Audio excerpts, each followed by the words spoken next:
Why your children don't want your stuff. You may have kept the china cabinet for 20 years because you believed your daughter would eventually want it. You may have saved boxes of holiday decorations, family photographs, old furniture, serving dishes, books, and childhood belongings because you assumed they would remain in the family. Then one day, you finally asked, and your children said something like, "Mom, I just don't have room for it." That answer can hurt far more than they realize.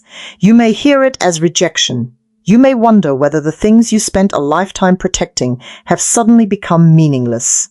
You may even feel that your children are rejecting part of your family's history.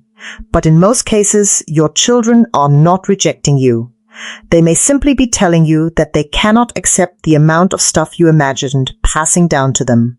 They may still want a few photographs, a handwritten recipe, a favorite Christmas ornament, or one small object that reminds them of home. They just may not want the entire collection.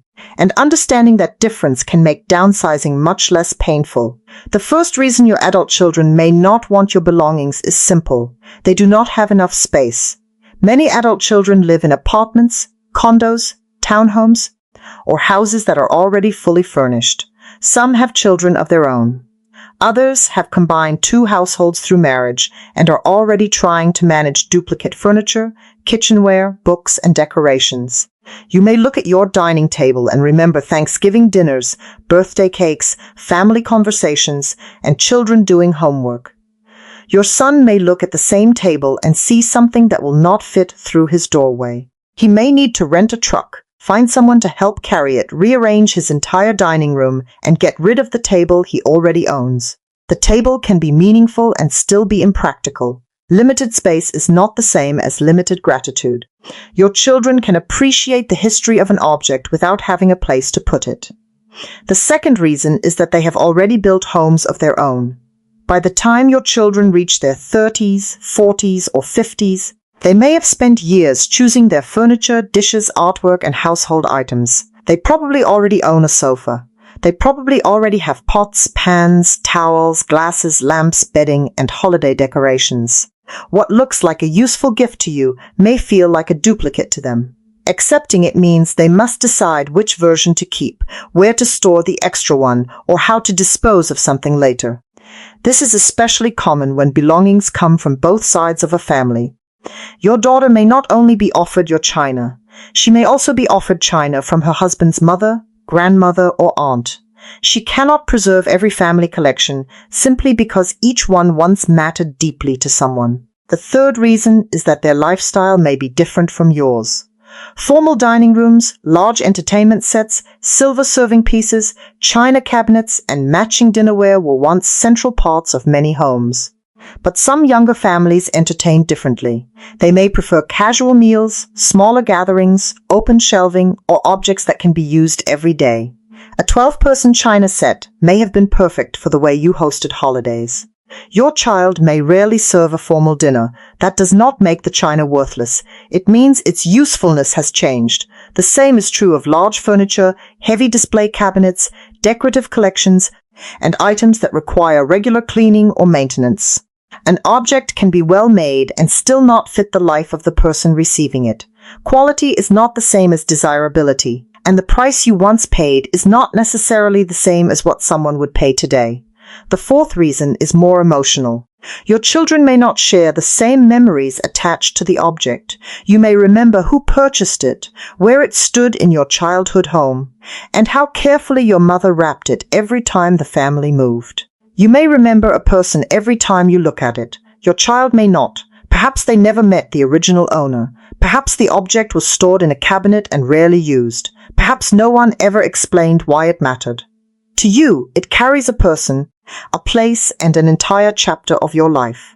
To them, it may simply look like another vase, another chair, or another box of unidentified photographs. Sentimental value does not always transfer automatically from one generation to the next. Sometimes the story is more valuable than the object itself. A photograph becomes more meaningful when someone writes the names, date, location, and story on the back.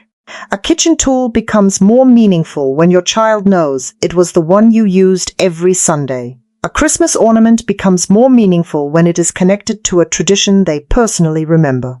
Without that context, even important family objects can become anonymous. The fifth reason your children may hesitate is that accepting an object also means accept responsibility for it. A large piece of furniture must be transported. A collection must be stored, cleaned, protected, and perhaps insured. A box of photographs must eventually be sorted. A valuable-looking object may need to be researched or appraised, and if your child later decides not to keep the item, they may feel guilty. They may worry that selling or donating it would disappoint you. So instead of receiving a gift, they may feel that they are receiving a future obligation. You may believe you are giving them a piece of family history. They may worry that they are being given another difficult decision. Neither side is necessarily wrong. The problem is often that the two sides have never discussed the belongings honestly.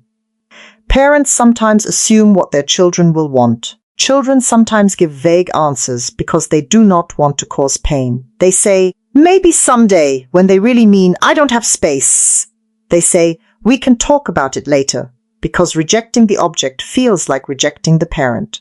Meanwhile, the parent continues storing it for another 10 years. A direct but gentle conversation is usually better than years of assumptions. Start by asking, instead of saying, "You do want your grandmother's china, don't you?" Try asking, "Are there any items in this room that you would genuinely like to keep?" The first question makes it difficult to say no. The second question gives your child permission to answer honestly. Next, let them select. Do not ask them to accept an entire room, collection, or group of unopened boxes. Invite them to choose a few specific items. You may discover that they want something completely unexpected. They may not want the expensive cabinet, but they may want the old wooden spoon you used when cooking together. They may not want all the holiday decorations, but they may want the small ornament they hung on the tree every year. They may not want hundreds of photographs, but they may treasure 10 photographs that are clearly labeled and connected to stories they remember. Less volume can create more meaning.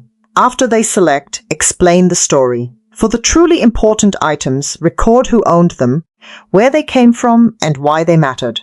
You can write a note, attach a label, create a digital document, or record yourself telling the story. Do not assume that everyone already knows. Family history is often lost not because people do not care, but because no one wrote it down. When appropriate, transfer wanted items while you are still able to discuss them. Giving an item now allows you to see whether the person truly wants it. You can explain its history, answer questions, and enjoy seeing it become part of someone else's life. It also prevents your family from having to make every decision during a move, illness, or period of grief. Finally, create a plan for everything no one chooses. Some objects may remain useful in your current home. Some may be sold. Some may be donated to people who will actually use them. Photographs, letters, recipes, and documents may be digitized. Other items may need to be recycled or discarded. If you own jewelry, artwork, antiques, signed items, coins, stamps, or valuable collections, do not assume they are worthless. Consider speaking with a qualified appraiser or appropriate specialist before making a final decision. But do not let the possibility that something might be valuable keep an entire house frozen in place. Your home should support the life you are living now, not serve only as storage for a future your children may never choose. Downsizing does not erase your past. It does not mean your family history was unimportant. And it does not mean your children are ungrateful. It simply means every generation must decide what fits its own home, lifestyle, memories, and responsibilities. Your children may love you deeply and still not have the space, use, taste, or emotional connection needed to accept most of your belongings. Not wanting an object is not the same as not wanting the relationship. The most meaningful legacy may not be a house full of possessions. It may be a smaller collection of carefully chosen objects, clearly told stories, and fewer difficult decisions left behind. Have your adult children ever surprised you by wanting something you thought they would reject, or rejecting something you believed they would treasure? Share your experience in the comments. Your story may help another family begin this conversation with less guilt and more understanding.